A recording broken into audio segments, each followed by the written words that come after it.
Baik, bismillahirrahmanirrahim. Assalamualaikum warahmatullahi wabarakatuh. Selamat pagi, selamat datang di podcast OTKP ataupun Fotogenik, podcast OTP Generasi Inspiratif dan Energik.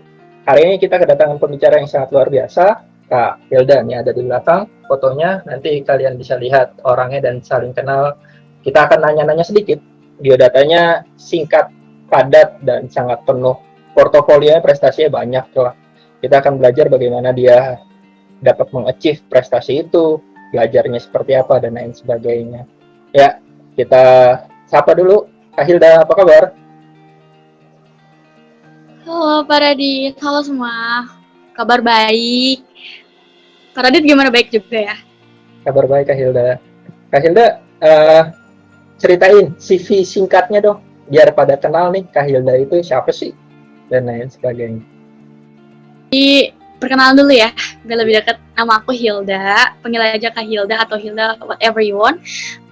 Jadi aku prestasinya mulai dari SMK, aku udah punya beberapa prestasi, mulai dari bilingual sampai outstanding student, dan itu juga dipengaruhi oleh beberapa guru tim OTKP.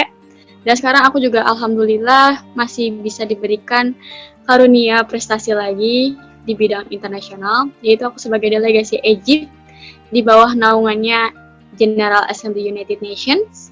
Aku juga sebagai finalis Role of Millennial to Reach SDGs batch 2019, dan aku juga sebagai pemenang pertama di lomba esai Community Development juga tingkat nasional. Baik, itu jadinya banyak prestasinya dari SMK ataupun selama kuliah. Kak Hilda juga sudah bekerja ya di perusahaan? Ya, alhamdulillah. Di PT? Aku sekarang bekerja di PT Mitra Adi Perkasa sebagai supervisor. Kak Hilda ceritain dong waktu bilingual sekretari itu gimana sih bisa ikut dan bisa sampai juara 2 dan juara 3 dua tahun berturut-turut gitu ya, ambil podium. Iya, awalnya nggak nyangka sih bisa. Awalnya kan pertama awal tahun nggak mungkin nih menang. Aku masih jadi curut lah ya, masih jadi bawahan, masih junior, soalnya masih ada senior aku Kanur. Nanti Kanur juga jadi narasumber OTKP. Ya. Waktu itu aku nggak nyangka sih, soalnya kualifikasi aku ada -1, yaitu tentang kualifikasi tinggi badan. Tapi dengan karunia Tuhan, yaitu kecerdasan yang Tuhan berikan kepada aku bisa mengalahkan kekurangan itu dengan apa yang aku punya, yaitu kecerdasan dalam kelas. Aku meraih prestasi di tingkat pertama dalam kelas itu. Jadi itu adalah salah satu poin utama aku bisa masuk ke jadi kandidat bilingual secretary di tahun 2017. Waktu itu saingannya banyak sih. Ada 3 kelas itu diambil beberapa orang, antara 3 sampai 2. Jadi ada 15 orang yang jadi seleksi bilingual secretary. Jadi aku termasuk salah satunya. Tapi aku nggak, karena tinggi badan aku di bawah rata-rata, jadi BTW aku tingginya nggak pendek-pendek banget ya, 155 nggak terlalu pendek kan ya. Masih, ini calon kandidat bilingual secretary di angkatan seterusnya.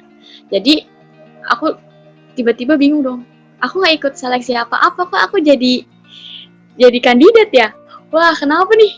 Karena kamu punya prestasi di ranking pertama, jadi Ibu percaya kalau kamu punya peluang di bidang ini. Jadi ya udah deh, masuk. Jadi oke, gitu doang. Baik. Nah, itu masih tahap-tahap pertama ya. Pas aku meraih di prestasi bilingual secretary itu, aku mendapatkan juara 3. Selama itu aku asah kemampuan aku di laboratorium bersama Kanur dan bersama Bu Ratna. Jadi aku nggak pernah ngikutin pembelajaran di kelas. Tentunya ada beberapa tugas yang aku miss deadline-nya, tapi guru-guru masih punya toleransi atas deadline tersebut. Jadi siangnya aku bekerja keras di lab, malamnya aku bekerja keras di kamar aku sendiri untuk menuntaskan tugas-tugas yang telah diberikan. Jadi tanggung jawab aku di sekolah itu nggak ada yang kurang. Jadi aku adalah tipe orang yang kalau misalnya aku punya hutang terhadap tugas, ya aku harus kelarin itu di hari itu juga. Aku nggak mau menunda-nundanya, karena penundaan itu adalah salah satu hal yang krusial bagi diri kita sendiri. Sebagai ancaman, itu adalah hal yang tidak boleh dilakukan. Menunda ya. Udah deh. Baik, itu ya. Itu prestasinya Kak Hilda selama di SMK. Terusnya setelah SMK sebenarnya menarik juga Kak Hilda diterima di kampus UPN FJHI, Hubungan Internasional, Universitas Pembangunan Nasional Veteran Jakarta, dan juga diterima sebenarnya di Hubungan Internasional Universitas Indonesia. Ini di antara dua pilihan, kenapa nih hari ini Kak Hilda milih sih meninggalkan UI dan memilih untuk UPN FJ? Dilema. Iya, itu hal yang menyedihkan ya. Sebenarnya SNM sama SBM itu aku masuk dua-duanya. SNM aku masuk di UPN, SBM aku masuk di UI. Jadi masuk UI itu aku diam-diam tanpa sepengetahuan orang tua aku, karena aku kayak beneran nih SNM nggak bisa masuk UI. Beneran nih nggak ada nama UI di SNM. SMK doang apa aku doang? Ternyata SMK doang yang nggak bisa masuk UI kan. Jadi aku nekat masuk SBM. Aku bayar dana segalanya. Dananya nggak terlalu mahal sih, 200-an. Terus habis itu aku belajar tuh sosum. Habis aku belajar sosum, aku juga ikut materi online dari Genius. Terus habis itu aku juga ikut deh tes di, waktu itu aku tesnya di UI juga, cuman di gedung apa ya? Aku lupa. Itu sama teman-teman aku, teman SMP kebetulan. Jadi aku punya teman kan. Jadi aku kesana deh sendirian sama teman-teman aku tanpa sepengetahuan orang tua. Orang tua aku taunya aku pergi sama teman ke mall. Nggak apa-apa lah ya, kebohongan demi kebaikan, demi diri kita sendiri. Tapi ujung-ujungnya pas keterima, aku ngasih unjuk ke orang tua aku. Ayah, can you look this? Keterima. Dengan apa namanya? Ada tanda selamat kamu di apa ya, aku lupa, diterima. Terus habis itu, kok kamu gitu sih nak, kan kamu udah keterima di UPN, Ayu juga udah bayar uang pangkal bla bla blanya, kan UPN gak mahal, kan UPN gak murah, emang uang bisa dicari dengan segitunya. Terus di SBM ini aku juga harus bayar segala uang kan, biar aku sebagai mahasiswa tetap di sana. Cuma Ayu tuh masih punya pertimbangan yang tumpang tindih. UPN karena berhubung di letak lokasinya ada di Jakarta, jadi aku bisa nggak perlu ngerantau. Sedangkan kalau di UI kan di Depok, jadi aku mesti sewa kos, sewa beberapa untuk kebutuhan sehari-hari aku. Jadi ayah mempertimbangkan kalau di UI itu udah terlanjur bayar di UPN, jadi pengeluarannya itu lebih 2 kali lipat.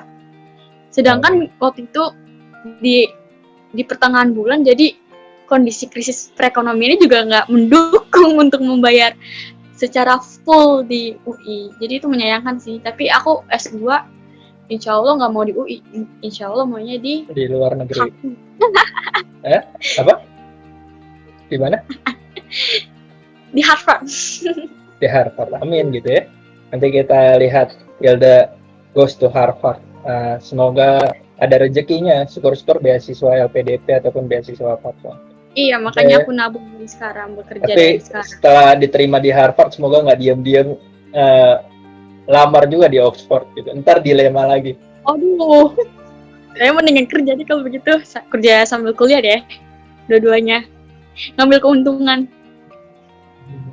Gitu ya, jadi gitu tuh teman-teman. Jadi kita belajar hari ini nggak terlalu banyak menceritakan apa goals kita, tapi kita buktiin aja ketika kita sudah mampu untuk nge-achieve-nya.